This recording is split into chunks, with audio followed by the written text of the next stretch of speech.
My name is Cos Marte. I was born and raised in New York City, Lower East Side. At 11, I started smoking weed. At 13, I started messing around and dealing weed.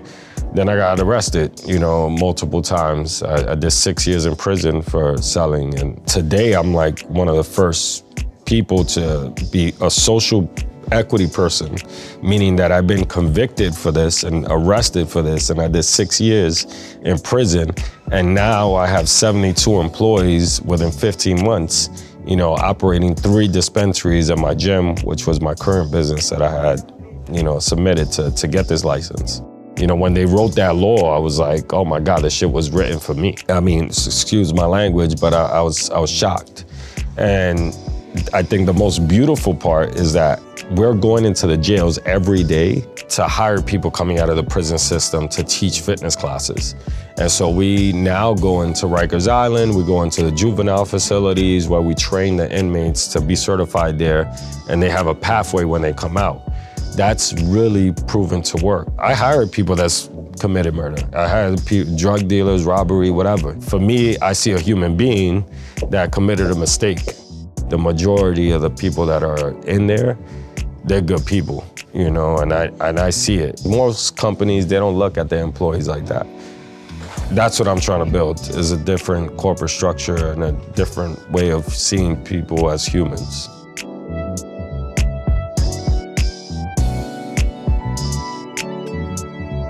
Can you tell your story? In the 80s, 90s, my mom came from the Dominican Republic when she was pregnant with me in the 80s, and then we ended up in this neighborhood where I thought selling drugs and being a drug dealer was the dream that I wanted to dream. As a kid, I was poor, and my mom, when I would tell her, can I get something or this, she would always have an issue because of money, so I had to get my own money, and so at 11, I started smoking weed. At 13, I started messing around and, dealing weed. Then I got arrested, multiple times. I did 6 years in prison for selling. And today, I came home with a mission, to change the narrative. And what we're doing in New York is really working, So in New York, the reason why I was allowed to go first and sell weed first legally was because you had a net profitable business for at least 2 years and then had a conviction on your record. So that means I was operating an actual business for a little while to turn it profitable for 2 years. They didn't just give it to anybody. It was not like, hey, you got locked up for weed, we're gonna give you a license, go sell weed now. Paying taxes was important. Learning how to read a P&L, learning how to manage a whole business is a lot. And you need some sort of experience. And I think what New York did was unique and real reparations for those people, that met those qualifications like myself.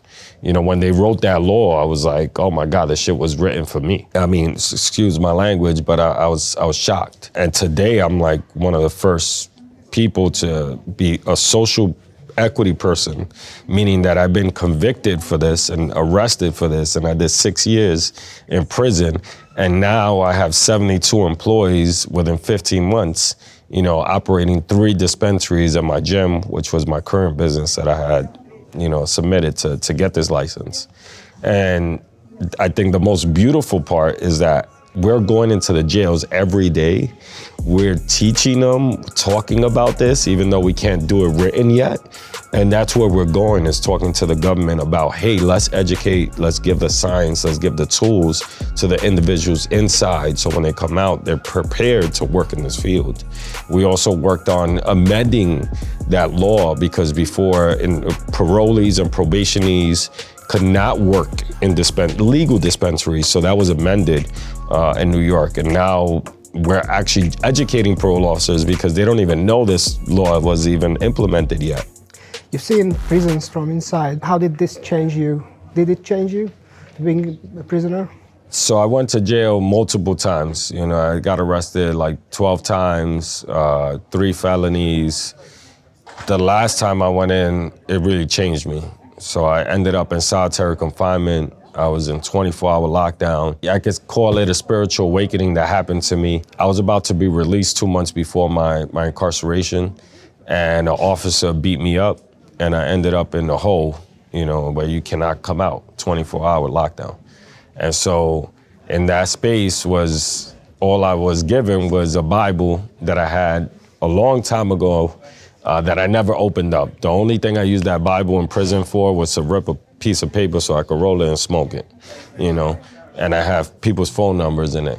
And so my sister, my mother, they're super religious. My sister writes me from home, finds out I'm in the hole, and she says, I want you to read Psalm 91 from the Bible. My sister's like Mother Teresa's child. And I'm like, hell no, I don't believe in God. I need a lawyer. Get me out of this place, But sitting there and really reading it, he who dwells in the shelter of the Most High will rest in the shadow of the Almighty. I will say, the Lord, he is my shelter, my fortress, my God in whom I trust. Meaning for me, when I interpreted those words was, if I live a righteous path, everything's gonna be protected for me. As long as I don't hurt nobody, I don't destruct nobody, and I'm good to myself and others, like things will be okay. God will provide food. God will provide clothes. God will provide a roof on top of my head. I just got to do the right thing. And so that's what changed my life. It was not only that, but it was an incident where I needed to write my family after they wrote me to tell them that I got into this trouble. And I wrote out a huge letter to them. I had no stamp to send out a letter, right? And my sister tells me to read Psalm 91. And as I read Psalm 91, a stamp fell out of my Bible. And it was a stamp that I needed to send her. And that shit gave me chills. That impacted me like nothing else in my life. Prison was tough, but I did the time. I decided to set up Combody to hire formerly incarcerated individuals because when I came home, nobody wanted to hire me. How did you start the gym? So I started the gym over 10 years ago when I came out of prison in 2013. Now it's 12 years now. To hire people coming out of the prison system to teach fitness classes. And so we now go into Rikers Island, we go into the juvenile facilities where we train the inmates to be certified there, and they have a pathway when they come out. That's really proven to work, because what we're doing is giving them an 8-week internship. So as soon as you come out, you're getting paid. If you complete a 2-week course in person, not a lot of people could do it. It's not easy, but if you want to work and we're going to give you a chance, let's see it. And if you do well during that 8-week, we can onboard you full time. And that's on the fitness side, but we're doing that also on the cannabis side as well. And that's my goal, is like, how do we reach redemption? How do we change our narrative and see that person that's been down for so long, that's done 10, 20, 30 years in prison, and we see them as a predator still. We see them as a killer. I hired people that's committed murder. I hired drug dealers, robbery, whatever. For me, I see a human being that committed a mistake. And when we hear all these cases, right, we think about Charles Manson and the mass murderers. That's less than 1% of the population in prison. Most of the time is like drug offenses, or somebody had a accident or manslaughter, or me and you got into a fight and somebody passes away, unfortunately. Now you got a problem, but nobody is really out there trying to, there are people out there, and there's psychopaths out there, unfortunately, but the majority of the people that are in there, they're good people. And I see it. It's been so long since I've been entrenched in these streets. It's totally different now. I've changed my life. I changed myself from scratch. From being the old me to being this person who I am now. Personal trainer and advocate for prison reform. The best feeling is when that person stops me and tells me like, yo, you changed my life. Like, you got me food for my kid. You got me an apartment, like, that's real money.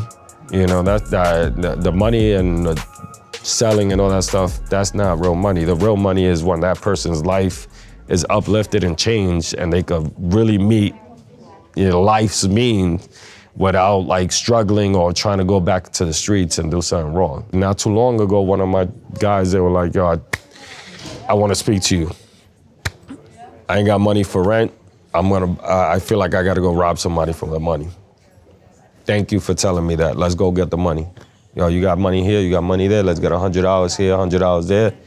Here's your rent money. Now let's work on your financial, budget. Now let's sit down and not make you that mistake again. Most companies, they don't look at their employees like that. That's what I'm trying to build, is a different corporate structure and a different way of seeing people as humans. So you have experiences both in the running an illegal business and a legal business. What's more difficult? What's more challenging? There's similarities, and then there's. You want me to give you a SWOT analysis? But no, I'm just saying, like, so in the street, you're dealing with uncertainties. The liabilities are higher. You don't know who could shoot you, who could rob you, what could happen. Something could go wrong. The cops are following you. Now, on the legal side, it's very difficult to meet all the requirements on the compliance side. Like, I have to do a lot of paper pushing. I do daily counts on inventory manually. We had to implement 42 cameras in the system, 9 panic buttons, 8 alarm systems. Like, this is not just a unique small little business. This is an operating business that's generating money. Last year we did $7 million. I paid $1 million in taxes. I'm gonna pay another $700,000 in taxes. And then the most important, beautiful part, what New York State did, they collected 13% sales tax, right? But 40% of that sales tax is going right back to the community that's been affected by this. So basically, like, the nonprofits in my neighborhood, I'm letting them know, like, hey, you need extra funding to supply food, shelter, clothing. Hey, my store is generating money, so that could be provided back to the neighborhood. And on top of that, we're doing a whole bunch of other stuff. Yeah. Do you think the legal regulated market can beat the illegal market? The illegal market will never go away, but it will beat it, because we look at alcohol consumption, we look at that prohibition and that transition, right? It has to be the same. I'm like Al Capone in New York, not right now, but he was not at the era where, he was there when it legalized, but he was there, got locked up before it got legalized, and so there's where I feel like, hey, that market, in 20 years, you're not gonna buy weed from somebody that's growing it in a bathtub, right? You're not gonna drink alcohol in a bathtub no more. You're gonna go to a liquor store. And so it's eventually gonna catch up.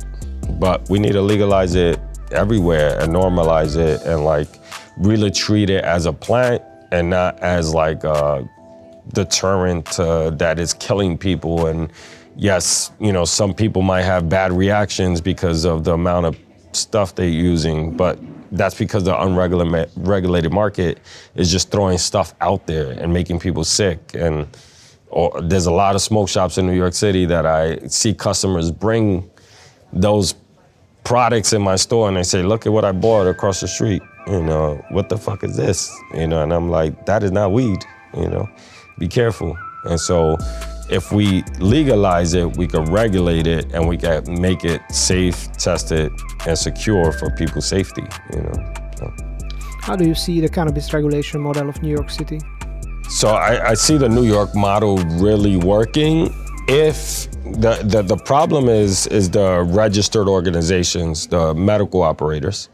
So they want to capture as much as the market as possible, so they'll buy smaller people out like myself, and then they'll get bought by Philip & Morris, big cigarette companies. That's what they're hoping for, and they probably have back deals already set once it gets legalized on a national level. So how do you prevent that, right? You control that because the only people that could grow in New York and sell at the same time is only the medical companies. So they could grow. So they have way higher margins than us. Their plant costs $10, they sell it for $300. Now me, I can't grow. I have to buy it from a farmer because in New York, the farmers got the licenses first to grow. Now the farmers cannot sell, so I get a license to sell. How do we prevent them from capturing the whole market? They're capturing a huge size of the market because they're allowed to sell their own products in my store. But I'm not carrying your product. the more I carry your product, the more you drive the prices down. So now you sell ounces for $100, I have to buy ounces for $90, but you're 1,000 feet away from me. Where's the consumer gonna go? He's gonna go to the cheaper spot, same product. How do you prevent that? You prevent them from being in our shelves. They only could be in their shelves or have a small percentage of their products be allowed in my shelves. And that allows us farmers to win. That allows the small store owners to win, you know, and I think that's how New York really wins this whole game, because the problem is, I already studied every state across the nation. The only thing New York is doing different is that 2-tier model, and then also allowing us to go first, you know, before them. And they're mad, you know, how a kid that sold weed on the corner 3 blocks away from the store has opened up 3 stores in 15 months because I read. I read and I do, you know, but they can't do it, you know, and they trying to figure it out, so they jealous. So they pay as much money to skip that line and demolish you. Now we have to get regulations changed, and that's where I'm at right now, you know. Do you think cannabis legalization is now a done deal in the US, or can it be reversed? What I believe is gonna happen, and I spoke to like people in the administration that is right now, they're looking like they're gonna move it from a schedule to the health department. And so RFK will take care of that. What they're proposing and what it looks like is gonna be proposed is that they're gonna get 5%, 7% THC levels to everybody. If you have a bodega, if you have, you know, whatever, you know, Dwayne Reed, Walmart, whatever, you could sell 5%, like a beer. But if you have over that, now you have to get it from a legal dispensary. And so that's what it looks like is being proposed right now, and that's the conversation that I had. Is that a good idea, you think? I think so, because the real consumer is not gonna get high off of 5% THC. The new consumer that's just trying to tiptoe and see it, they will feel something, you know, but the person that is in that market, they want something that's gonna be at least 20% over, you know. How do you see the risks of cannabis as a substance, and how we can mitigate that in the legal market? I think the dosage, you know, we have to just, even though we could sell any amount of dosage, we need to prevent people from taking a mass amount of dosages at their first consumption, right? You know, we have people that are going into any store and say, let me get 100 milligrams, take the whole thing, I don't feel nothing, let me get another 100. Oh shit, panic attack, hospital, bed, messed up. That needs to be regulated. We need, hey, take 5%. You don't feel nothing in the hour, maybe we'll give you something. Maybe you shouldn't be digesting that. Maybe it's not gonna get you high. You know, for some people, they need to just take a small amount. And if you don't feel nothing, maybe that's not the way you consume, you know, because I take something is gonna be a different reaction in my body compared to your reaction and your reaction. So like, you know, that's how I feel like it needs to be regulated. Or if you want to really cross that line to try to experiment in it.